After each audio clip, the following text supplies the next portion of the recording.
Hello everyone. Hello everyone. I am Dr. Parvinder Singh from. Today we will discuss about the polynomial identity testing using the randomized algorithms. These are very useful resources which I have used to design the presentations. I am very thankful to all authors of these resources. Before starting the randomized algorithm, there are some preliminaries. Probability should be over the distribution of random bit. जब भी हम randomise algorithm को analyse करेंगे तो हम probability जो भी हमने लेनी है वो रैंडम बिट की लेनी है, ना कि इनपुट की।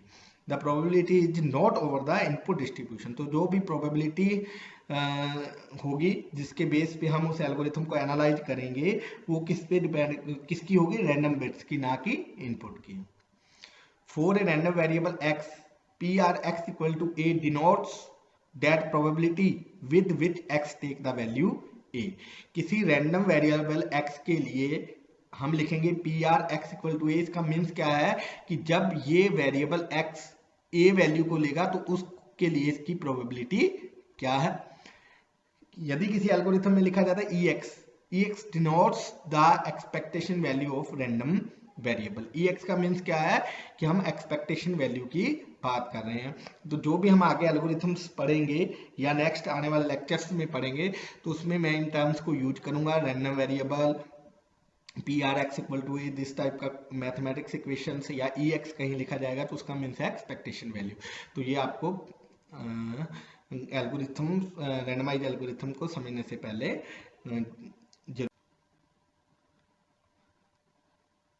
now we solve the polynomial identity testing problem using the randomized algorithms. So polynomial identity testing, whether a given polynomial px identically equal to 0 or not,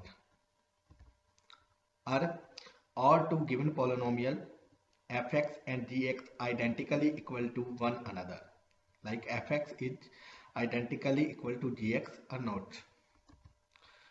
Suppose that we have written a program to multiply the polynomial. For example, for a given input fx equal to x minus 1 into x plus 2 into x minus 3, our program output is x cube minus 2x square minus 5x plus 6. Is the given output right or not? तो जो polynomial identity testing problem है उसमें क्या है, या तो हमें ये चेक करना होता है कि कोई फॉर्मूला जो पॉलिनोमियल है वो जीरो के इक्वल है या नहीं है, या फिर हमें क्या, दो पॉलिनोमियल दिए होते हैं जैसे कि एफ एक्स एक जी एक्स है और हमें ये देखना है कि ये दोनों आइडेंटिकली इक्वल है क्या नहीं है। जैसे ये हमारे पास एफ एक्स है तो ये हमारे पास जी एक्स है, क्या ये दोनों इक्वल है या। In general, we are given two polynomial. First is fx is a product form I equal to 1 to d x minus ai. Gx is canonical form summation of I equal to 1 to d ci x power I. Our target is to verify if fx equal to identically equal to gx.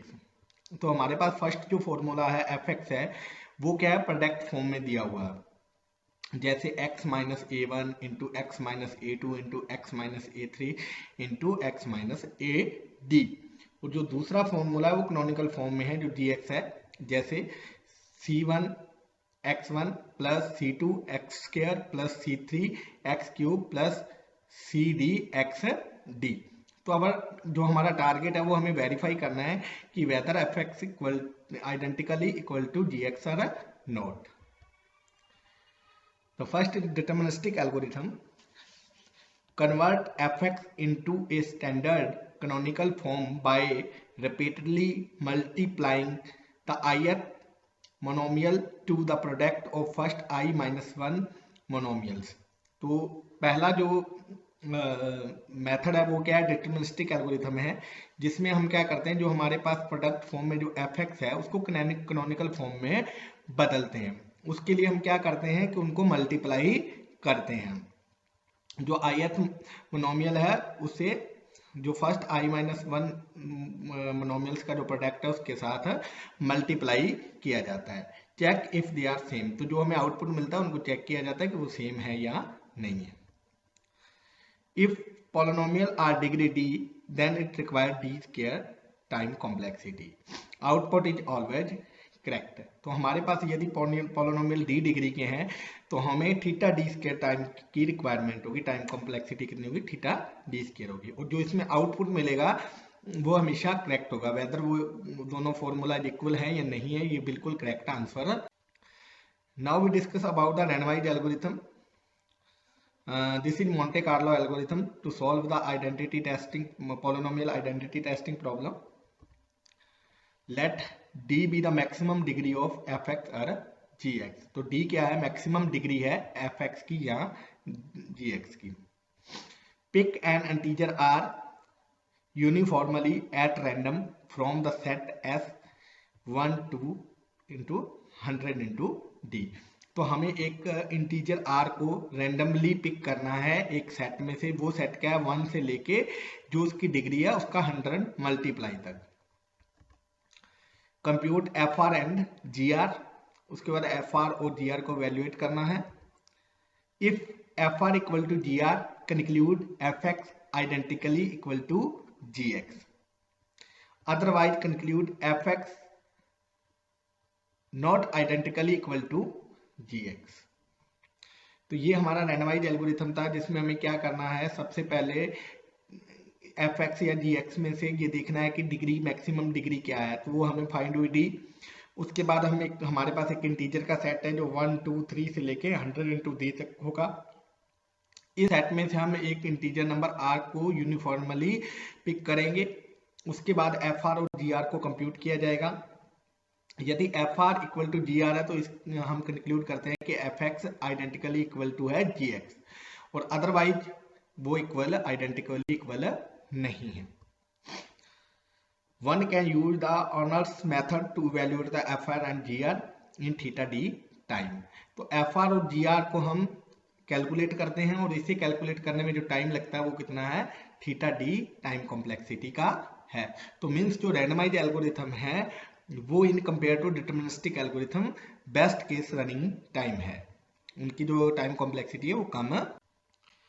Now we see the an example of polynomial identity testing problem.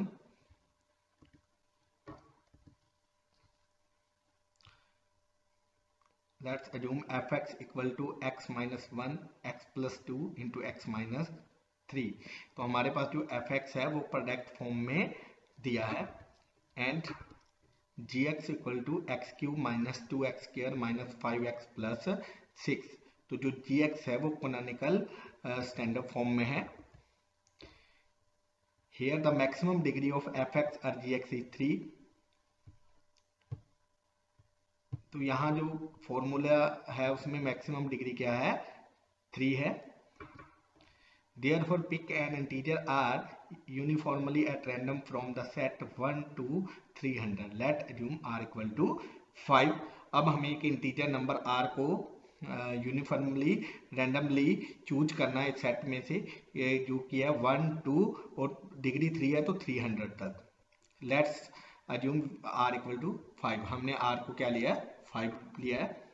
Now replace the x with r, then fr equal to 5 minus 1 5 plus 2 5 minus 3, hence it equal to 4 into 7 into 2 equal to 56.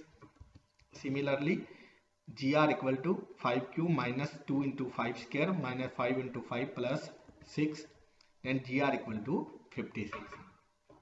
Hence fr equal to gr, we conclude fx identically equal to gx. Will the algorithm always give a correct answer? Not always. It will make an error when fx not identically equal to gx, but we find fr equal to gr for any random picked r. जैसा हमने पहले already read किया है, जो Monte Carlo algorithm है वो always correct transfer नहीं देते हैं। हाँ, करेक्ट ट्रांसफर आने की जो प्रोबेबिलिटी है वो हाई होती है। As we know the correctness of the algorithm need not be assured. तो इस क्वेश्चन का जो आंसर है कि क्या वो एल्गोरिथम हमेशा करेक्ट देगा, तो उसका आंसर है नॉट ऑलवेज। तो ये कब एरर देगा? जब F x not equal to ji x है but we find F R equal to G R for any random picked R. To analyze the correctness of this algorithm, we use the fundamental theorem of algebra, that is, if Px is a polynomial of degree d, it has at most d roots. तो इस Monte Carlo randomise algorithm को analysis करने के लिए हम एक algebra की fundamental theorem का यूज करेंगे, जो क्या है कि p x polynomial p x एक पॉलिनोमियल है जिसकी डिग्री डी है, तो it has most d root, तो उसके डी टोटल डी रूट्स होंगे। Let assume f x not equal to ji x using above theorem f r minus g r equal to 0 for all the value of r from s and r is less than equal to d। तो हमने सबसे पहले zoom किया कि जो F x है वो identically not equal to ji x है, लेकिन f r minus g r कब होगा, जीरो कब होगा? जब r less than equal to d होता है, क्योंकि डी क्या है, उसके सॉल्यूशंस है। There are at most d value of r which can lead to be wrong answer, and if s equal to 100 d then probability of fr equal to gr is less than equal to d upon में 100 upon d is less than equal to 1 upon में 100। तो हमने देखा कि किसी भी फॉर्मूले को जब हम f r minus g r निकालते हैं, तो यदि ये फॉर्मूला इक्वल आंसर कब देगा? जब ये दोनों इक्वल होंगे तभी जीरो आएगा, और ये इक्वल कब होंगे? जब आर की वैल्यू डी से के इक्वल या उसके लेस हो। तो हमारे पास टोटल ऐसी कितनी वैल्यू है? डी वैल्यू है जो हमें गलत आंसर दे सकती हैं, और जो हमारा सेट है उसका साइज क्या है? 100 डी है। तो प्रोबेबिलिटी क्या हुआ? डी अपॉन में 100 डी मीन्स 1 अपॉन में 100। So the probability of error is less than equal to 1 upon में 100। Thus, in case of fx not equal to gx, the randomized algorithm is correct in at least 99% of time। तो यदि fx is not equal to gx है, तब भी randomise algorithm correct transfer देगा 99% cases में, 99% cases में, क्योंकि 1 upon में 1 माइनस 100 इक्वल टू 99 अपॉन में 100, तो 99 100%। Can we improve the success probability of Monte Carlo algorithm? We have already studied that independent repetition of the Monte Carlo algorithm reduce the failure probability। तो हम जानते हैं कि यदि हम मोंटे कार्लो एल्गोरिथम को रिपीटली रन करते हैं, बार बार रन करते हैं, तो वो एल्गोरिथम के फेल होने की प्रोबेबिलिटी को रिड्यूस कर देता है। तो repeating a Monte Carlo algorithm to achieve a better probability of success, Monte Carlo algorithm को बार बार रिपीट करो सक्सेस प्रोबेबिलिटी ऑफ सक्सेस को इंक्रीज करने के लिए। Let d the maximum degree of f x और g x.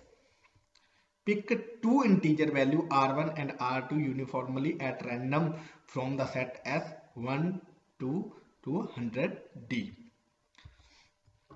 Compute fr1, fr2, gr1 and gr2. If fr1 equal to gr1 and fr2 equal to gr2, conclude fx identically equal to gx.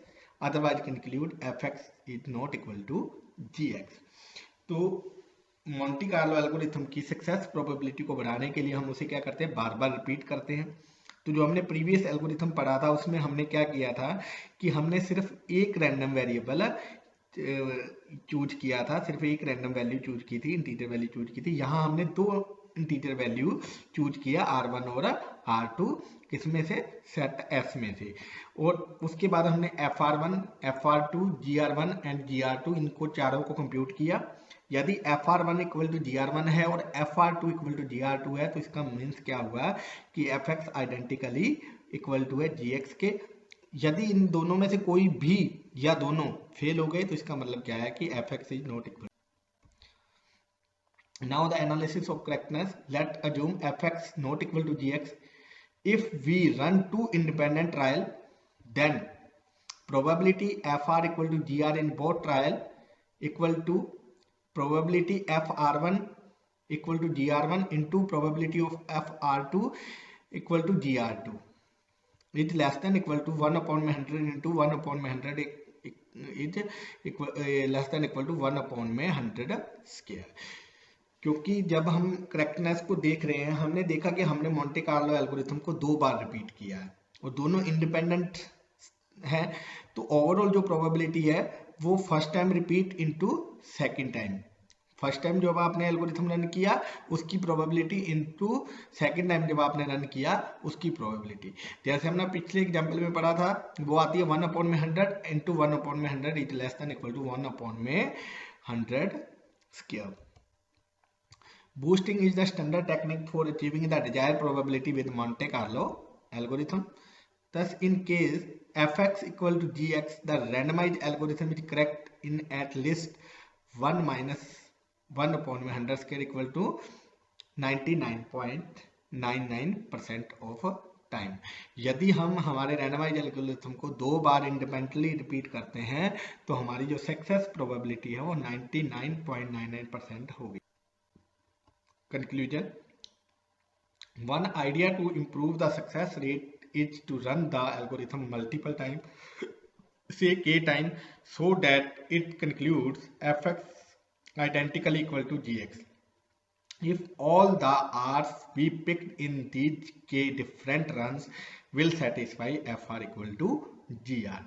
तो हमारी जो probability है, success probability है, उसे improve करने का क्या तरीका है कि हम हमारे एल्गोरिथम को मल्टीपल टाइम रन करें।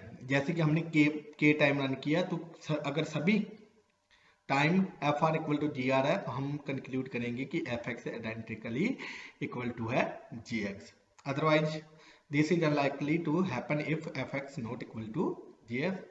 Probability of incorrect result is 1 upon 100 into 1 upon 100 into 1 upon 100 for k time, then it equal to 1 upon 100 power k. Probability of correct result 1 minus 1 upon 100 to power k. And so we have studied, in addition to the input, the randomized algorithm takes a source of random numbers and execution depend on both input and random bits. हमने देखा कि जो randomized algorithm है वो input के साथ साथ कुछ random number भी लेते हैं और जो algorithm का बिहेवियर है, जो एग्जीक्यूशन है वो इनपुट और रैंडम बिट्स दोनों पे डिपेंड करता है। जो रैंडमाइज एल्गोरिथम है वो 2 तरह के होते हैं, मोंटी कार्लो और लास वेगास। मोंटी कार्लो हमेशा फिक्स टाइम में रन होता है, लेकिन करेक्ट रिजल्ट आएगा या नहीं आएगा ये डिपेंड करता है रैंडम बिट पे, बट करेक्ट रिजल्ट आने की प्रोबेबिलिटी हाई होती है। जो लॉस वेगास एल्गोरिथम है वो हमेशा करेक्ट रिजल्ट देते हैं, लेकिन क्या वो बेस्ट केस में टाइम में रन होंगे या नहीं ये डिपेंड करता है रैंडम बिट पे, लेकिन वो बेस्ट टाइम कॉम्प्लेक्सिटी में रन होंगे इसकी प्रोबेबिलिटी हाई होती है। देन हमने उसमें कुछ मोटिवेशंस देखे जिसमें रैंडमाइज क्विक शॉट थी, मिनिमम कट प्रॉब्लम को सॉल्व करने का था, और ये जो प्रॉब्लम थी ये दिखा रही थी कि जो रैंडमाइज एल्गोरिथम्स हैं वो डिटर्मिनिस्टिक एल्गोरिथम के कंपेयर में बेटर हैं। उसके बाद हमने पॉलिनोमियल आइडेंटिटी टेस्टिंग को देखा जिसमें हमने एक एल्गोरिथम रीड किया जो रैंडमाइज एल्गोरिथम था। उसमें हमने क्या किया कि सबसे पहले पॉलिनोमियल की मैक्सिमम डिग्री ली, हमने एक सेट बनाया जो 1 से लेके 100 इंटू डिग्री तक का इंटीजर नंबर का सेट था, उसमें से एक रैंडम नंबर चूज किया r। उसके बाद हमने एफ आर और जी आर दोनों को कैलकुलेट किया, अगर वो इक्वल आ रहे हैं तो मीन्स दोनों पॉलिनोमियल आइडेंटिकली इक्वल हैं, अदरवाइज नहीं है। लेकिन उसमें रिजल्ट सही आने की जो प्रोबेबिलिटी थी वो क्या थी, 99% थी, 1% में वो फेलियर हो सकता था। तो फिर हमने उसको रिपीट किया 2 टाइम, तो हमने देखा कि जो प्रोबेबिलिटी है वो 99.99% बढ़ गई। और फाइनली हमने देखा कि अगर हम उसको k टाइम रन करें तो जो प्रोबेबिलिटी ऑफ इनकरेक्ट रिजल्ट है वो 1 अपॉन में 100 टू पावर k है, और प्रोबेबिलिटी करेक्ट जो रिजल्ट आने की है वो 1 माइनस 1 अपॉन में 100 पावर k है। In next lecture we will discuss some more example of a randomized algorithm. Thank you. If you have any problem, please call me.